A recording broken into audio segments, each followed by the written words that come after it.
Hey guys, today I'm going to be talking about how I got $115,000 in debt and why I'm actually happy about it.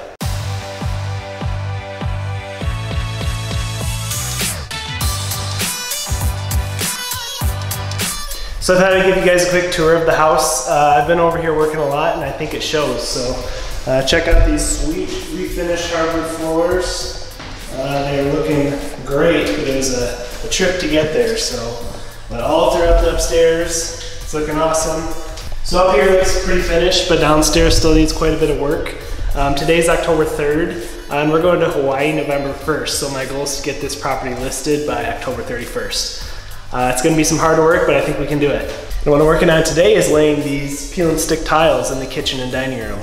Our options when we chose flooring in this room were to either cut up this entire subfloor and put down cement board for some tile, or just lay these nice peel and stick tiles over the top, and you can grout them and it looks exactly like tile.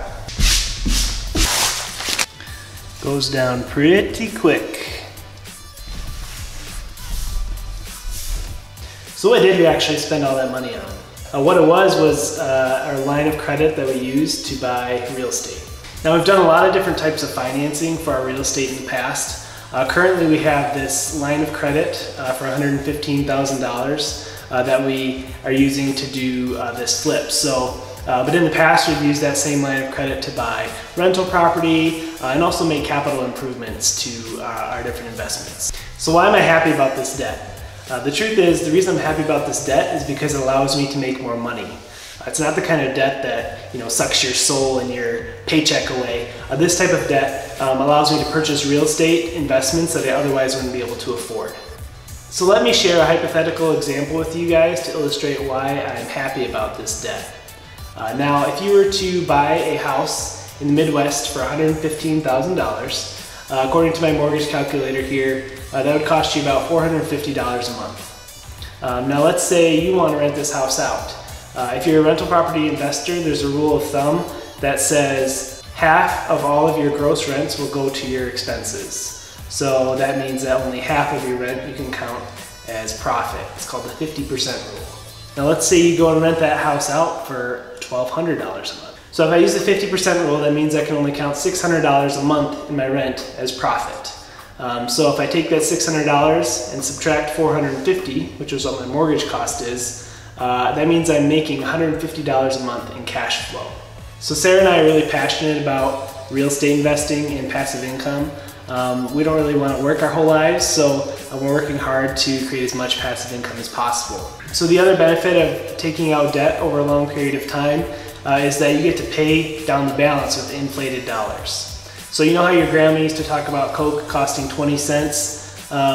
Well, you can think about a mortgage as the same way, where in 20 years, that $450 a month is going to seem like a lot less of a burden. Your gym membership may cost that much in 20 years.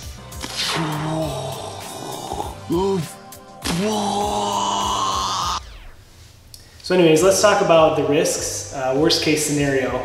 Let's say renters moved out and it sat vacant for 6 months. Well, with a $450 a month payment, that would be something we could pay with our normal jobs. So taking on that much debt really isn't too much of a risk for us. Now, some people get in trouble by taking on too much debt and then they aren't able to pay it in sometimes worst case scenarios.